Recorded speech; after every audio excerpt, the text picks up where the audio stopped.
This is a pineapple. I'm here in beautiful Bangtao Beach, Phuket, Thailand. And here in Phuket, they have pineapples.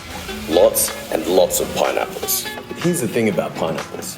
Kind of spiky, they're bulky and they're kind of heavy. And they're perishable. There's only so many pineapples you can ship as food. So believe it or not, having too many pineapples has actually become a problem here in Phuket.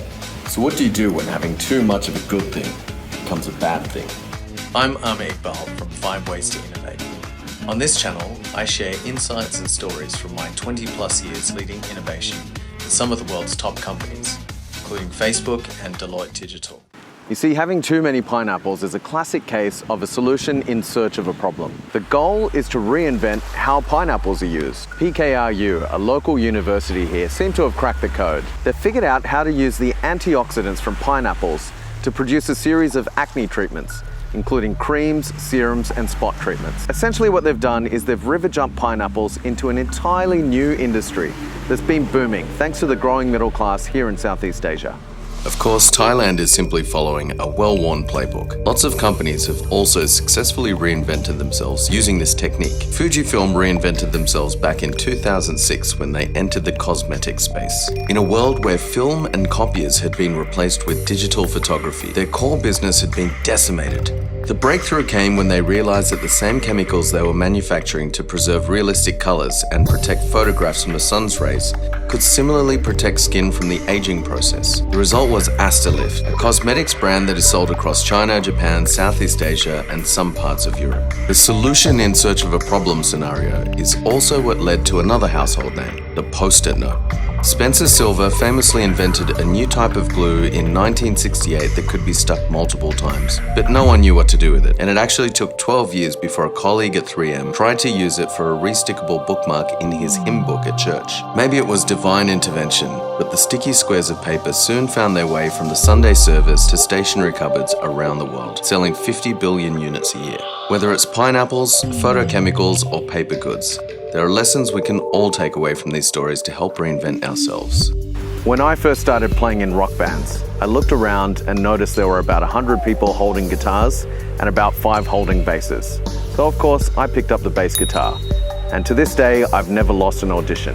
This is a classic tactic used by innovators to create a disproportionate advantage. They look at areas where they have surplus skills and capabilities and reapply those in unexpected places. The result is often one of the easiest ways to create game-changing innovation.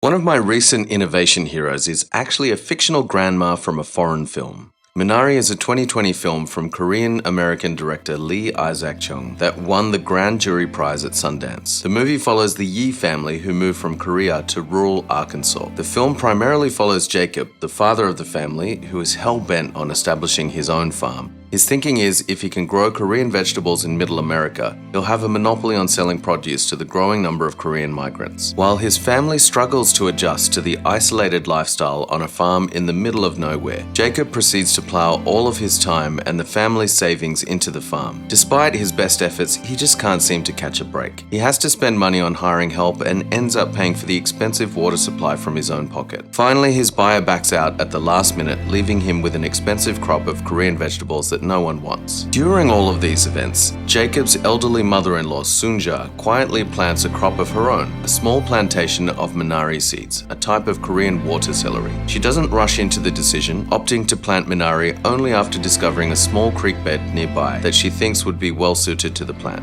With minimal maintenance or effort, the Minari crop flourishes. At the climax of the film, as catastrophe strikes the family and all seems lost, the Minari crop proves to be the only thing they have left to show for their year of hard work on the farm. The lesson's pretty clear. No amount of hard work could make Jacob successful in turning a patch of Arkansas dirt into a fertile Korean vegetable farm. But by simply choosing to plant her seeds of effort in a different playing field, Sunja was able to unlock a superpower that had been hiding in plain sight. So let's talk about you for a minute. You came to watch this video because you want to know how to unlock your inner game changer. Here's a 3-step process that just might help you discover your superpower that's been hiding in plain sight all along. First, do a stock take of your skills. Much like the Phuket pineapple dilemma, the first step is often just recognizing what you have in your arsenal that's currently undervalued. Are there hobbies that you pursue in your personal life that don't seem to be relevant to your work life? Do you enjoy creative pursuits on the weekends like writing or photography? How could you bring those to work to improve your presentation or storytelling skills? Are you the one in your friends group who's always super organized and the one making plans to bring people together? Could these be hidden talents and tendencies that could help make you a superstar program manager at work? The goal in this step is pretty simple. It's just a process of jotting down all the things people most often tell you you're good at, without any kind of judgment or looking for a solution at this stage. For now, just make a list. Second, dive into some river jumping. This step is about looking externally. What are the situations where your unique skills could be applied in ways that you haven't thought of before? Think of it as turning a weakness into a strength or a bug into a feature.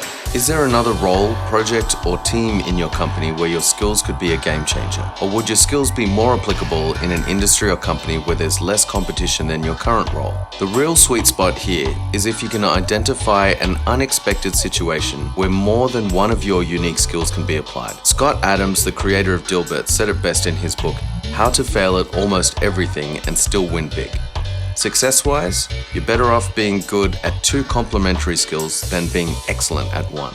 And finally, Purge and Diverge. While the last two steps are very logical and will make you feel good by writing things down on paper, this final step is where the real magic happens. Have you ever noticed how your best ideas come in the shower or while you're driving? That's because your brain's motor neurons are engaged, lowering the barrier to free thought that apply when you're actively thinking about something. Personally, I do my best thinking going for long walks with my headphones in. Now is the time to think divergently. It's critical to get up from your desk and go do something else. As Don Draper once said, think about it deeply, then forget it, and an idea will jump up in your face. by the time you get back to your desk, chances are you will have had your eureka moment where all the dots join together and your disproportionate advantage suddenly jumps off the page when you look back at what you wrote down in the first two steps. Over the last 20 years leading teams and mentoring executives, one of the most common things I've seen that holds people back is undervaluing and even dismissing the very thing that eventually leads them to being a superstar. Bringing your whole self to work is one of the simplest ways of differentiating yourself in a crowded market. But of course, we know the easiest advice to give, but the hardest to follow is just be yourself. Maybe the words of David Zhang, a former product lead at Meta, work best here. In order to create unusual results, you either need to do unusual things or do usual things in an unusual way. And if that sounds like too much, just remind yourself, be the pineapple. Thank you so much for watching the video all the way to the end. If you'd like to support the channel, please be sure to like and subscribe. If you like our content, check out our other videos and visit us at 5waystoinnovate.com to find out more about our mission to help 1,000 corporates reinvent themselves in order to build the business of tomorrow. I'm Amer.